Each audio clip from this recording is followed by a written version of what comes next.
Okay guys, we are moving on to lesson express whole numbers as fractions. So we're going to look at drawing visual models to show how to write fractions that name whole numbers. So spark your learning. Ms.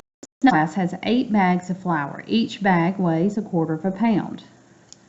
Show how many 1-pound sacks of flour the class can fill. So if you have a bag of flour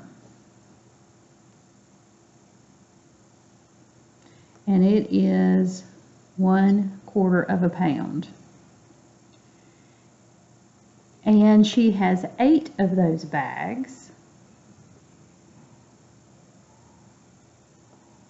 well, first of all, let's go look at this. If you have 1/4 pound, how many would it take to make a whole pound? Okay, so here's a quarter, here's a quarter, here's another 1/4 or quarter, and here's another one. So it would take 1, 2, 3, 4 of those. So you would have 4/4, which would equal 1 whole. So that would be 1 pound. So there's 4, so we would need another one of those. So we'll put another rectangle with 4 spaces, and each one of those would be 1/4 pound each. So you would need 4 quarters to equal 1 whole, just like you have 4 quarters in $1. So that's another 4/4. That would equal another 1 pound bag. So if they have 8, that would equal a total of 2 pounds. And the abbreviation for pound is LB. Okay? And we're going to turn the page. If you need another minute, hit pause and then start it back up. All right, so Tristan makes a circular pan of cornbread and he cuts it into thirds. How can you show 1 pan of Tristan's cornbread cut into thirds? How can you show 2 pans cut into thirds? Well, if we look at this pan of cornbread, when you're cutting a circle into thirds, the easiest way I know how to do that is to do a Y or an upside down Y. So then you have 3 pieces. So that would show 1 pan right there. 2 pans if we put 2 circles, and each one of those is cut into thirds. We'll do another upside down Y, or you could do a Y that is right side up. You're still going to get your 3 pieces. So how many thirds are in the 2 pans? Well, we have 1, 2, 3, 4, 5, 6. If you count all those. All right, how can you write that as a fraction? Now, here's where it gets a little tricky. How many pieces are in 1 pan of cornbread? Right, we have 3. That is your denominator. Because this one has 3, this one, every pan of cornbread that you draw should have 3 pieces. Now your numerator is going to talk about how many total pieces that you have. You have 1, 2, 3, 4, 5, 6. So 6 goes here. This is what we call an improper fraction. An improper fraction means the numerator is bigger than the denominator. It shouldn't be that way, but it is. So what whole number does each fraction equal? So remember, this is 6/3, and we're going to make it into a whole number. How many whole pans of cornbread do you have here? 1, 2. So you have 2. Now that's how you do it with a picture. Just so you know, we're going to put a thought bubble here. If you have 6/3, this is how you would do it when you get in 4th and 5th grade. You're not necessarily going to draw a picture. You're going to look and you're going to use your division. How many times will 3 go into 6 without going over? Well, you know that 3 times 2 equals 6. So 6 divided by 3 would be the whole number 2 because you have 2 whole pans of cornbread. Okay? Those of you scoring high in map testing, you may see this. This would be like if you had 15 thirds. 15 divided by 3 is what? Yep, 5. So you would have 5 holes there. If you had 20 fourths, 20 divided by 4 is what? 5 again, because 5 times 4 is 20, 5 times 3 is 15, 2 times 3 is 6. So that's how you would do it with an equation. Then down at the bottom, how can you name the points located on the number line using fractions and whole numbers? All right, so if you notice, like we talked about the other day, you have 2 sections to get to the whole number 1. So you're going to keep trucking down this line here. So you have 1/2. This is 2/2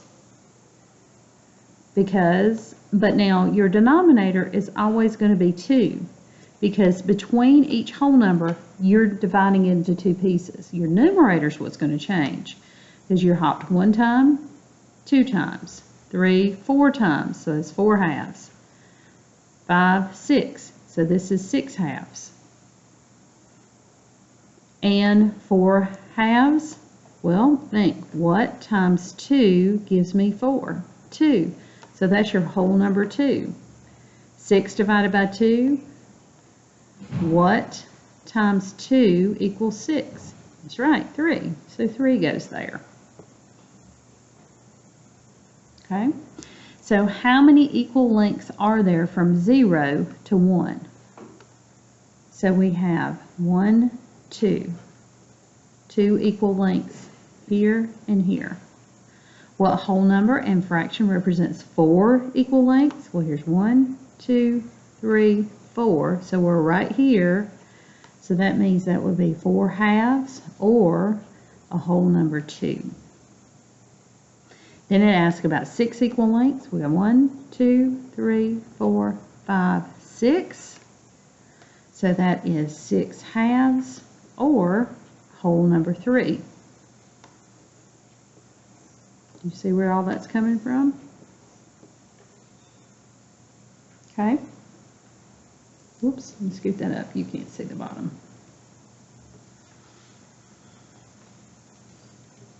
Give you a second to write that down because I had the last one chopped off a little bit.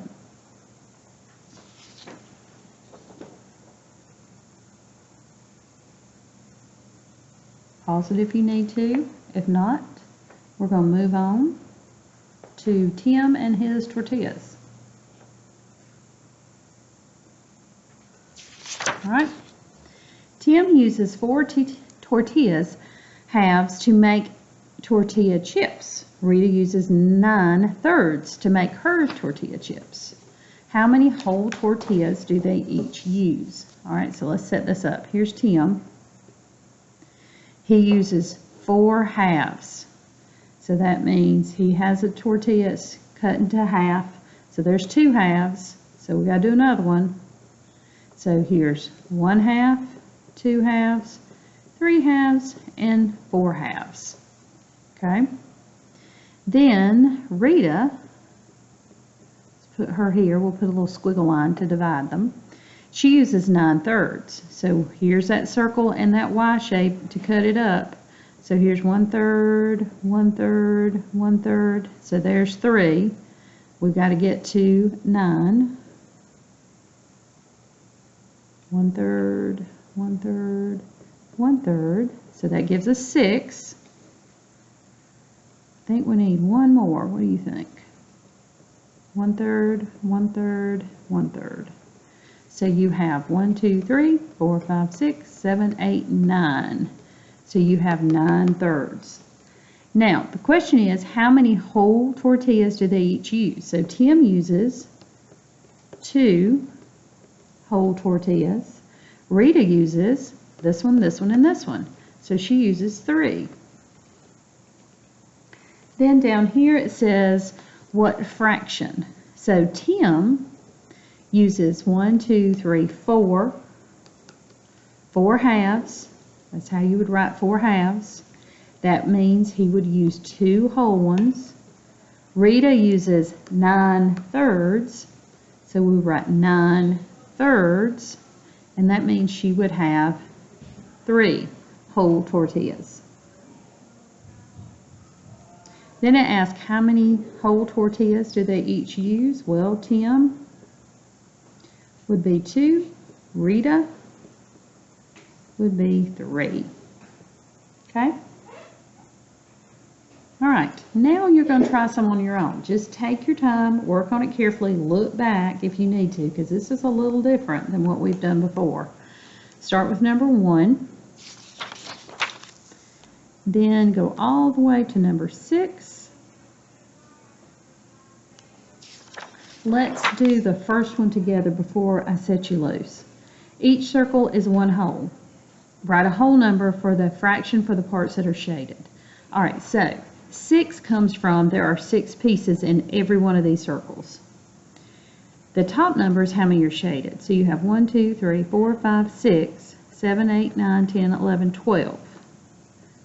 So you have 12, 6. 12 of these are shaded, and you're going to have 6 in each circle.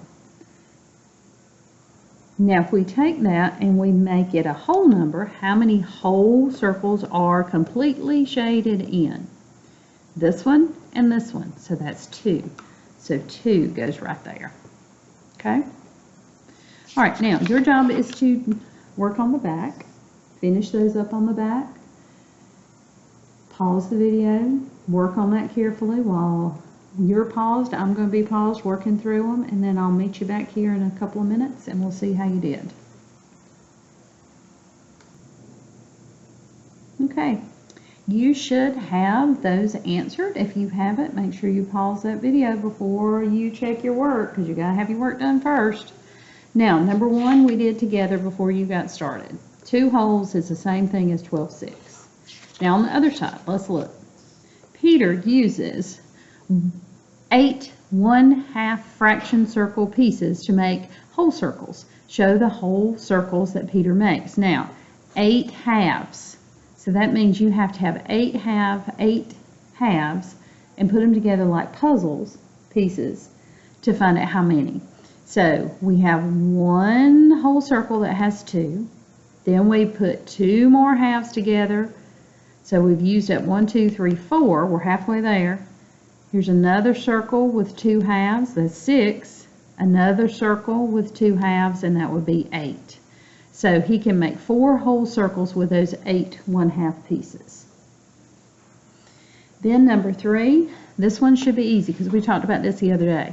Circle the fraction on the number line that is the same as 1 whole. Now remember, if it's 1 whole, that means you have the same number in the numerator as you do the denominator. So 2 halves would be 1 whole. 3/3 would be 1 whole. 8 eighths would be 1 whole. 10 tenths would be 1 whole. Okay? So 4/4 would be your 1 whole right there. Now the next part's a little something we hadn't talked about. Well, what about if you had 2 wholes? Now this goes back to that division stuff. If 4/4 is 1 whole, then double that numerator. Well, that's 8/4, so that equals 2. So you should have a box around this. Another way you could check yourself is say 8 divided by 4 equals what? What times 4 is 8? 2. That's how you can check yourself. Okay? Then down at the bottom, write the whole number and fraction for the parts. You have 1, 2, 3, 4 pieces. That's where your denominator comes from. As you have 4 in this one, this one, this one. Every one of these you draw, you should have 4 pieces. That's where that 4 comes from. Now 12 talks about how many total pieces there are. So you got to count each individual piece. 1, 2, 3, 4, 5, 6, 7, 8, 9, 10, 11, 12. So that's where 12 comes from when you've counted all of those pieces. And how many whole things do you have? 1, 2, 3. We have 3 whole squares, and that's where that comes from. Check yourself. 12 divided by 4 equals what? What times 4 is 12? 3. Then we have another square, but this one's divided up into bigger pieces because you have 8 pieces here in this one, 8 in this one. If we drew another one, we would have to have 8, so that's where that denominator comes from. The top number is 16. That means every single one of these green pieces are counted. And when you count those, there's 8, 9, 10, 11, 12, 13, 14, 15, 16. That's where 16 eighths comes from. How many whole squares do we have? Square number 1, square number 2. That's where your whole number comes from. Again, you can do a little razzle-dazzle division. 16 divided by 8 equals what? What times 8 is 16? 2. And that's where that whole number 2 comes from. Then the last one, Belle runs 16 times around a track that measures a quarter of a mile long. Write a fraction that shows the distance that she runs. How many times will she run? All right, so if she's running around this track and she does it 16 times, that means she's going to run around that track 16/4. She's running around it 1 time, 2 times, 3 times, all the way 16 times, round and round and round. Now, how many miles would that be if each time around that is a quarter of a mile? Well, you could say 16 divided by 4 equals what? What times 4 is 16? 4. Or you could have drawn a picture and said, okay, here, and we have 4 pieces to make a mile. Here's another one. 1, 2, 3, 4, 5, 6, 7, 8, 9, 10, 11, 12, 13, 14, 15, 16. So she's going to run around that track 4 times. Okay? All right. Good job, guys. All right. Next time we meet, we are going to look at fractions that are greater than 1. So we are building on what you did here. Here we've looked at whole numbers and how a fraction can represent a whole number, like 3/3 equals 1 whole, 8/8 equals 1 whole, 8/4 equals 2 wholes. Well, now we're going to look at that whole number and we're going to tack on a fraction after it. So that's what we'll look at next time. All right, good job.